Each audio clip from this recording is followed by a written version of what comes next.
Science and Technology Part 1. The fourth topic of class 9th, Science 1, that is Measurements of Matter. This is the first PowerPoint presentation video. Let us have a look at the main parts in the measurement of matter. This chapter includes laws of chemical combination, then atom, its shape, mass, valency, size, etc. Then another concept, that is concept of mole, radicals, and finally we will try to write down the molecular formulae.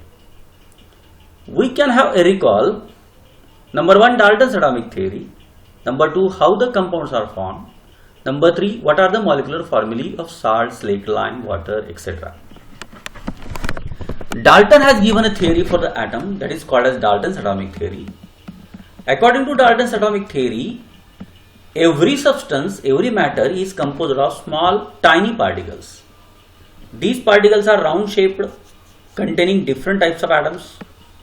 These atoms are just like cork ball, but they are made up of two types of charged species or two types of charged parts.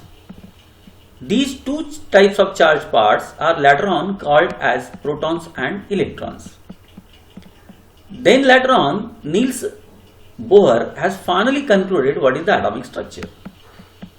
Every atom is having a tendency to either lose or gain electron to complete its octet.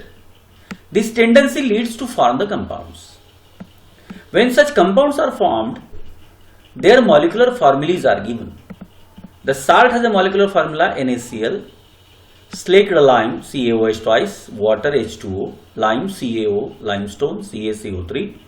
These are some formulas of the given substances. Let us start the main part. When chemical changes takes place and some compounds are formed, the formation of chemical compounds is governed by certain laws. So we have to think about verification of two laws.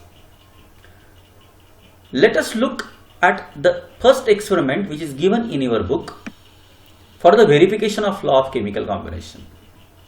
Look at this picture. Take a conical flask, adjust the rubber cork.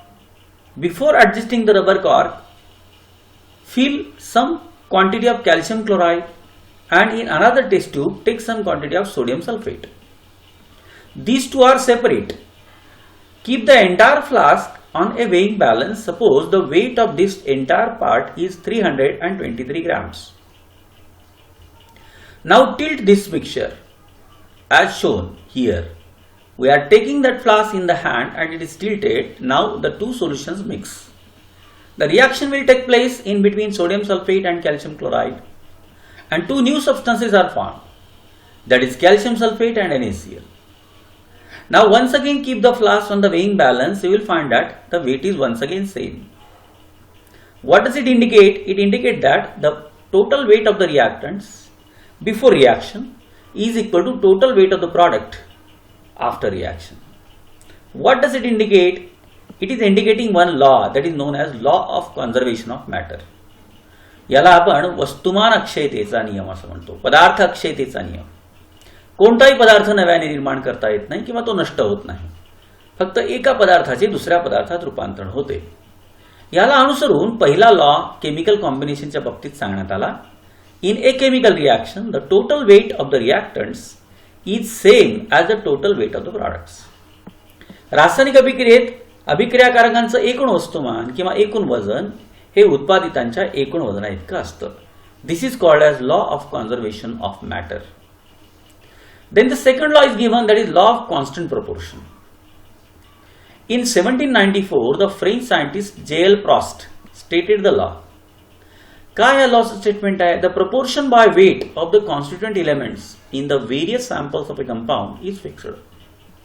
म्हणजे एखादा compound कोणत्याही sample मधनं मिळालेला असो, त्याच्यातील घटकांचं वजनी प्रमाण समान असतं. उदाहरणार्थ पाणी आहे. Water has a formula H2O in which two atoms of hydrogen are combining with one atom of oxygen. The atomic mass of hydrogen is 1, the atomic mass of oxygen is 16.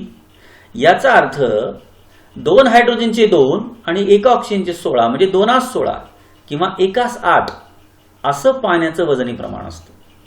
हे पाणी तुम्ही कुठूनही घेतलेलं असो किंवा प्रयोगशाळेत तयार केलेलं असो, it will have the same proportion of hydrogen and oxygen, that is 1:8. The same thing in carbon dioxide. Carbon डायऑक्साइडचं टोटल मॉलिक्युलर मास 44 आहे. त्यात कार्बन आणि ऑक्सिजनचं वजनी प्रमाण 3:8 असणार, 3:8. These are the ratios of carbon and oxygen which are given. This is called as law of constant proportion. So these two laws are stated by Prost and Lavoisier. Prost had stated the law of chemical composition, that is constant proportion, and the law of conservation is given by Lavoisier. These are two scientists which were discussing about the chemical combinations. Now let us move towards another part, that is atom, size, mass and valency. ॲटमच्या बाबतीमध्ये रुदरफोर्डनी एक सोन्याच्या वरखावर केलेला प्रयोग 8वी मध्ये आपण शिकलेला आहे. एका सोन्याच्या पातळ वरखावर अल्फा किरणांचा मारा केला तर त्यातले काही अल्फा कण आरपार जातात, काही आपटून वापस फिरतात, काही वेगळ्या दिशेला डायव्हर्ट होतात. According to that, Lord Rutherford has concluded that atom may have nucleus at the centre. Atom may have vacuole. The electrons are revolving around the nucleus. म्हणून मग ॲटमच्या बाबतीमध्ये काय सांगितलं, atom has 2 parts, nucleus and extra nuclear part.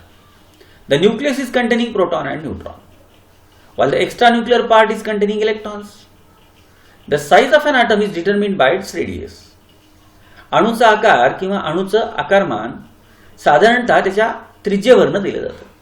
त्रिज्या म्हणजे कोणता भाग? The distance between nucleus and the outermost orbit. केंद्रकापासून आउटरमोस्ट ऑर्बिट पर्यंत एकूण अंतर, त्याला आपण रेडियस म्हणतो. रेडियस नॅनोमीटर मध्ये दिली जाते. 1 nanometre is equal to 10 to the power -9 meters. The size of atoms depends upon the number of electrons of orbits in atom. Greater the number of electrons, greater is the size of atom. Similarly, greater number of the orbits, greater is the size of the atom. म्हणजे साधारणतः जेव्हा ऑर्बिटची संख्या वाढते तेव्हा अणूंचा आकार वाढत जातो. पण समजा 2 ॲटम मध्ये समान ऑर्बिट आहेत, तर मात्र ज्या ऑर्बिटमध्ये, ज्या आउटरमोस्ट ऑर्बिटमध्ये इलेक्ट्रॉनची संख्या जास्त आहे तो अणू आकाराने लहान असतो. It is because of the more nuclear force and nuclear attractive force toward the outermost electrons. ही जी साईज आहे ती साईज आपल्याला काही उदाहरणानुसार दिलेली आहे. हायड्रोजन ॲटमची ॲटॉमिक रेडियस आहे बघा 10 to the power -10 मीटर्स. वॉटर मॉलिक्यूलची 10 to the power -9 मीटर्स. हिमोग्लोबिन मॉलिक्यूल हा फार मोठा मॉलिक्यूल आहे, तरी सुद्धा त्याची साईज किती आहे? 10 to the power -8 मीटर्स. So these are very simple or very very smaller sizes of the atom. अणू खूप लहान असतात. तुम्ही एखाद्या फील्ड आयॉन मायक्रोस्कोपच्या खाली जर पदार्थ बघितला तर ते ॲटम असे दिसतात. इरिडियम ॲटम्स या बाबतीत या प्रकारची रचना दाखवतात. Every black spot is considered as an atom. This is the structure which is observed under ion microscope. Atoms are very very tiny. Modern instruments like the electron microscope, field ion microscope, scanning tunneling microscope, these are having high capacity to show the enlarged images of the atom. म्हणजे आपण electron microscope, field ion microscope किंवा scanning tunnelling मायक्रोस्कोपच्या साहाय्याने atoms पाहू शकतो. The atomic size depends on the number of electron orbits in the atom. आपण आताच पाहिल्याप्रमाणे ऑर्बिटची संख्या त्या ॲटमची साईज ठरवते. ज्याची ऑर्बिट जास्त त्याची ॲटॉमिक साईज जास्त. पण असंही म्हणालो आपण, जर 2 ॲटमचे ऑर्बिट समान असतील तर मात्र ज्याच्या आउटरमोस्ट ऑर्बिटमध्ये इलेक्ट्रॉनची संख्या जास्त तो अणू आकाराने लहान असतो. Now the next part, that is the mass of an atom. The mass of an atom is concentrated in its nucleus and it is due to the protons and neutrons. The number of protons and neutrons in the atomic nucleus is called as the atomic mass number. Protons and neutrons are together called as nucleons. एखाद्या अणूमध्ये असणाऱ्या proton आणि न्यूट्रॉनची एकूण संख्या त्याचा atomic mass number दाखवते. एखाद्या ॲटमचं मास घ्यायचं असेल तर त्याला कुठला तरी रेफरन्स ॲटम घ्यावा लागतो. Therefore the concept of relative mass of an atom was put forth. A reference atom was required for expressing the relative mass of an atom. The hydrogen atom being the lightest was initially chosen as the reference atom. The relative mass of hydrogen atom, which has only one proton in its nucleus, was accepted as 1. म्हणजे या विश्वामध्ये सापडणाऱ्या इलेमेंटच्या प्रत्येक अणूचं अणुवस्तुमान मोजत असताना कुणाच्या तुलनेत मोजण्यात आलं? ते हायड्रोजन ॲटमच्या तुलनेत मोजण्यात आलं. Because hydrogen atom is the lightest atom which is containing 1 proton. See here, the same things. Proton plus neutron, that is atomic mass number. या atomic mass number मध्ये कुणाचा विचार करतो आपण? Proton न्यूट्रॉनचा. They are called as nucleons. An atom is so tiny that its mass cannot be measured directly as any other substances. So for this, a reference atom hydrogen is taken. अणू इतका लहान असतो की अणूचं सरळ सरळ वजन किंवा सरळ सरळ वस्तुमान घेणे शक्य नाही. म्हणून त्याचं वस्तुमान घेण्यासाठी हायड्रोजनच्या तुलनेत वस्तुमान घेतलं जातं.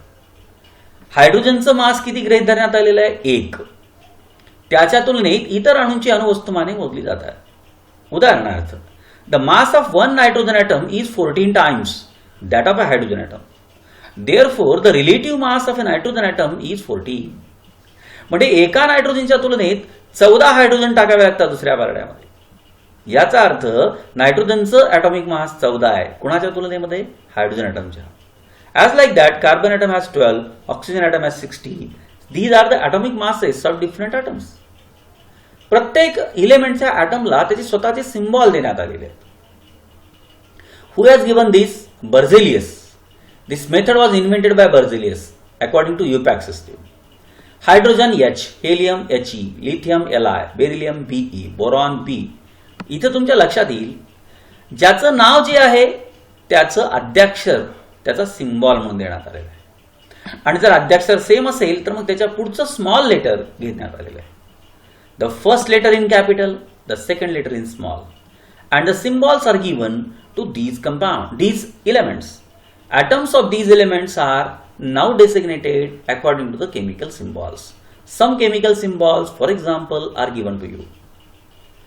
आता बघा, एका हायड्रोजन ॲटमचं ऍक्च्युअल वजन करण्यात आलेलं आहे. Today we have highly accurate methods for measuring the mass of an atom. Hence, instead of relative mass, unified mass has now been accepted as the unit of atomic mass. It is called as Dalton. Its symbol is U. One atomic mass unit is taken as 1.66053904 into 10 to the power minus 23 kg. एवढ्या मोठ्या प्रमाणामध्ये आपण आता व्यवस्थितरित्या atomic mass major करू शकतो. Item किती छोटा असला तर त्याचं ॲक्च्युअल ॲटॉमिक मास आपल्याला घेता येऊ शकतं. So these are some atomic masses. Remember, these are relative. हायड्रोजनच्या तुलनेमध्ये इतर अणूंची अणुवस्तुमाने मोजण्यात आली. ती कशी आहेत? हायड्रोजन 1, हेलियम 4, कुणाच्या तुलनेत? हायड्रोजनच्या. लिथियम 7, कुणाच्या तुलनेत? हायड्रोजनच्या. बेरिलियम 9, कुणाच्या तुलनेत? हायड्रोजनच्या. Like that. Boron 11, carbon 12, nitrogen 14, oxygen 16, fluorine 17, neon 20, sodium 23, and so on. These are the atomic masses of different atoms of the different elements. Atomic mass कळालं की आपल्याला molecular mass कळतं. The molecular mass of a substance is the sum of atomic masses. खूप सोपं आहे. एखाद्या molecule मध्ये असणाऱ्या ॲटमच्या ॲटॉमिक मासची बेरीज म्हणजे त्याचं मॉलिक्युलर मास. आता उदाहरणार्थ पाणी H2O. याच्यात कोण कोण आहे? 2 हायड्रोजन ॲटम आहेत, 1 ऑक्सिजन आहे. बघा, हायड्रोजन ॲटमचा ॲटॉमिक मास 1 आहे. 2 हायड्रोजनचे किती झाले? 2. 1 ऑक्सिजन आहे. ऑक्सिजनचा ॲटॉमिक मास आहे 16. 1 ऑक्सिजनचे किती झाले? 16. 2 आणि 16 किती झाले? 18. This is the molecular mass of water. The molecular mass of different molecules can be calculated in this way. If we know the formulae, using these formulas we can calculate the molecular masses of different substances. Molecules of elements and compounds are like this. Helium He, neon Ne, copper Cu हे monoatomic आहेत. Oxygen O2, nitrogen N2, chlorine Cl2 हे डायएटॉमिक आहेत molecule. तर हे different एलिमेंटचे molecules आहेत. H2O, that is water, NaCl, that is common salt, carbon dioxide, that is CO2. Compounds are formed by chemical attraction between different elements. Their molecular masses can be calculated by taking the atomic masses of different substances. The molecular mass of a substance is the sum of the atomic masses of all the atoms in a single molecule of that substance. Like atomic mass, molecular mass is also expressed in the unit of Dalton. पाण्याचं molecular mass परत एकदा तुम्हाला काढून दाखवलेलं आहे. Atomic mass of 2 hydrogen plus atomic mass of oxygen. 2 हायड्रोजनचे 2 गुणिले 1, 1 ऑक्सिजनचं 16. So what is the molecular mass of water? That is 18. So in this video we have came up to the molecular masses. These are the preliminary concepts of the first chapter, that is measurement of matter. In the next video of PowerPoint presentation, we will think about the mole concept and the determination of mole as well as the number of molecules in the given substance. Thank you.